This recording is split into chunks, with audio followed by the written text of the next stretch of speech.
Beauty is in the eye of the beholder. But science is not. Science is not in the eye of the beholder. I mean, you just run up against. Bill Maher has gone full demolition mode on the Democrats, and it's brutal. After years of the far left flooding America with endless woke rhetoric, Maher is now dismantling it piece by piece. On a recent episode of Real Time with Bill Maher, he ripped into the so-called woke brigade, slamming them for glorifying reckless and unhealthy choices. This wasn't comedy. It was a political takedown. If you crave raw, unfiltered truth bombs, hit that subscribe button and buckle up. It is interesting, now that we have Ozempic, I hear much less about the body positivity movement, which was always Orwellian. It was always Orwellian to say that being fat was body positivity. It is the exact opposite, or this bullshit about how you could be healthy at any way. Right out of the gate, Bill Maher tore into the woke mob's hypocrisy on obesity, and he didn't bother pulling any punches. Not long ago, even suggesting that someone might benefit from exercise or healthier eating would get you labeled fat-phobic and canceled faster than a failed Netflix reboot. Social media was flooded with influencers glorifying reckless habits, all dressed up in a shiny body positivity bow. The self-righteous woke crowd cheered them on, pushing people to stay stuck in unhealthy routines and call it empowerment. But now, the script has flipped.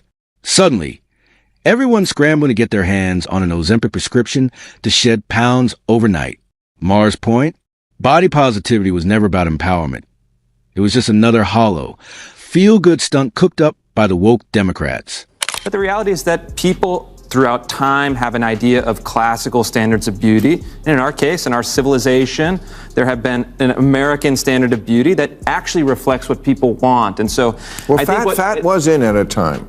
You can see it in the paintings, but it's when people were poor and food was, a sign of That's right. And in certain cultures, like the Pacific Islander cultures, there's different cultural ramifications. But the reality is that more people would rather be, petite, trim, low body fat than be 500 pounds. And I think that's what maybe in your white proves. world, but I mean that's not everybody.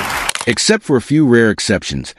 Being overweight is a one-way ticket to poor health, no matter your race, culture, tradition, or tribe. Human biology doesn't negotiate with political correctness. It's basic math. Your body wasn't designed to haul around excess fat without consequences. Here's the unglamorous truth.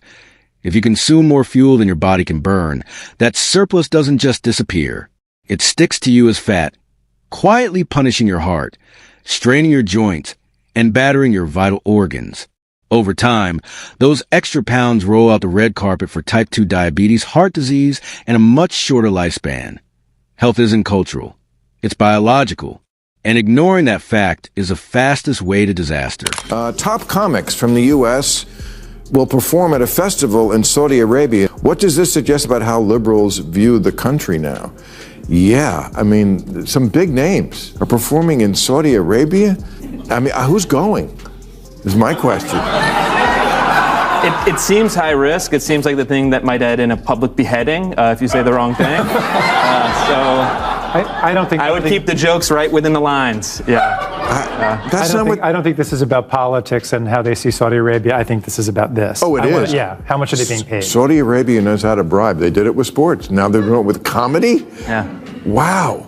Political principles tend to go out the window when there's enough money on the table. Maybe Colbert get a job over there. That's liberalism in a nutshell, loudly parading their sacred principles until money shows up. Then poof, those principles vanish faster than a campaign promise. Hypocrisy isn't just a flaw. It's practically their logo. And here's the punchline. We live in a country where crossing a comedy line can end careers, or worse. Yet these so-called fearless comics never blink when the paycheck is fat enough. Remember this, when President Trump ran for office the first time, his big chant at the rally was "lock her up." I was a little bit like, this seems a little extreme, not sure how I feel about this, but after he won, he said something very interesting. He said, that was a campaign thing, Hillary's fine, we're gonna all move on. And he didn't actually seek to prosecute his political opponents. But now, over the last 10 years, we've had Russiagate, we've had investigations, we've had indictments, we've had arrests, we've had the mugshot, we'd have a bullet through his ear. Christopher Rufo is onto something genuinely intriguing, and it's more than just theory. It's pure strategy. He argues that Donald Trump should go directly after his political adversaries, especially the entrenched power brokers at the top of the Democratic Party. And honestly, it makes perfect sense. During his first term, Trump played it safe, taking a high road, focusing on policy and governance instead of striking back at his opponents. The result? Endless investigations, manufactured scandals, and relentless political persecution dragging him to the mud at every turn. Lesson learned. Restraint doesn't earn respect in Washington, D.C. It only smells like blood in the water that Rufo's message is razor sharp. Trump should hold his adversaries accountable, not out of revenge, but to send a crystal clear warning. No one is above the law, and no office exists to be abused without consequences. That's not vengeance. It's justice, plain and simple. I know you've all been told that you can have it all, and you're a queen and a lady boss, and that bitch. But maybe your judgy is no prize either. And if you jilt a guy for not thinking enough about Black Lives Matter, just tell me this.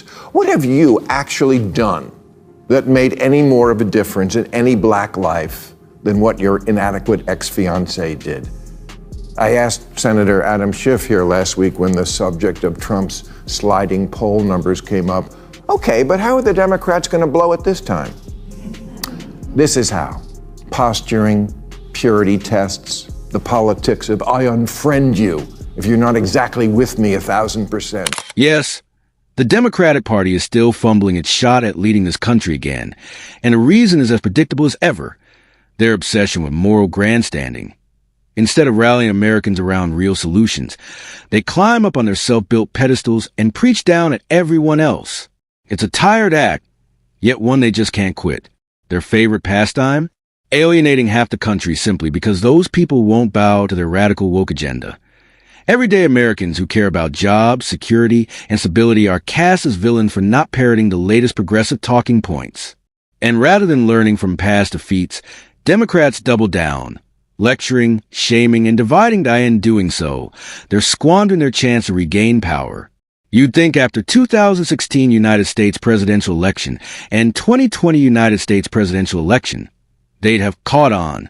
But nope, alienation and arrogance are still their playbook. How do you define wokeness? Because I hear people use the term all the time, and it means something different to everybody. Well, again, I think it's this collection of ideas that are not building on liberalism, but very often undoing it. 5 years ago, Abraham Lincoln was not a controversial figure among liberals. We liked him. Now they take his name off schools and tear down his statues. Really? Lincoln isn't good enough for you? 5-10 years ago, bedrock liberalism was we are striving to be a colorblind society where we don't see race. Of course, we see it, but it doesn't matter. That's not what woke is. Woke is something very different. It's identity. We see it all the time. It's always the most important thing.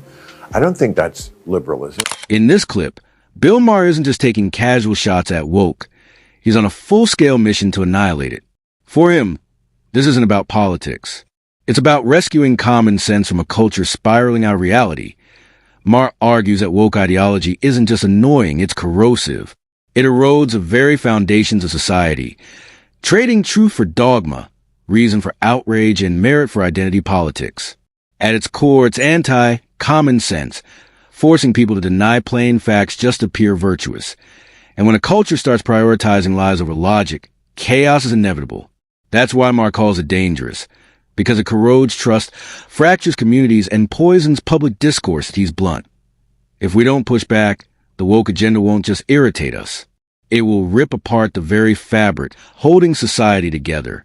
You get a certain amount of cult followers for anything, and then the true believers never die. I mean, a lot of people would say right now the Democratic Party is still in that mode, which is going to render them possibly an irrelevant party if they don't change. What would you like to see from the Democrats, like, going forward? Well, much more centrism, much more get rid of the woke baggage, old school liberal is what I usually describe myself as. But that's very often the opposite of woke. Woke would like people to believe that there's some sort of an extension of liberalism, but they're not. Bill Maher is spot on.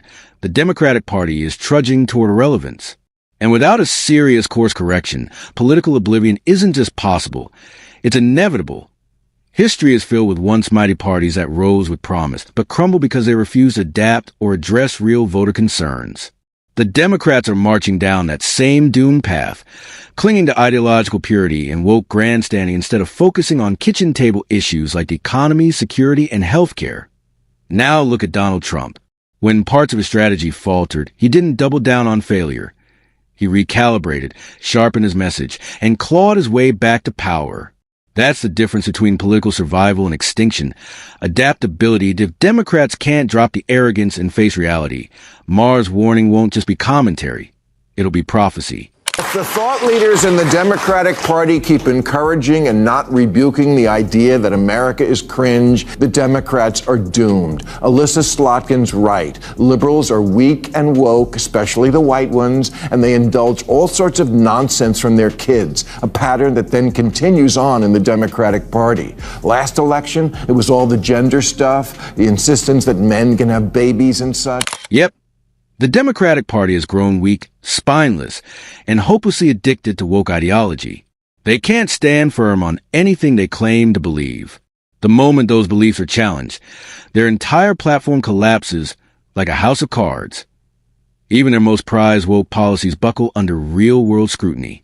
Press just a little, and the contradictions spill out for everyone to see, leaving them exposed and humiliated. This is exactly why Bill Maher warns that the Democratic Party is on a path to extinction. A party that can't defend its own ideas, that hides behind moral posturing instead of delivering practical solutions, has no future. Maher sees it clearly. When your foundation rests on performative virtue signaling instead of common sense, time is not your ally, unless they rediscover backbone and reality. The Democrats are quietly erasing themselves from relevance. Last election, it was all the gender stuff, the insistence that men can have babies and such. Liberals need to push back on the dumb ideas that come from their children.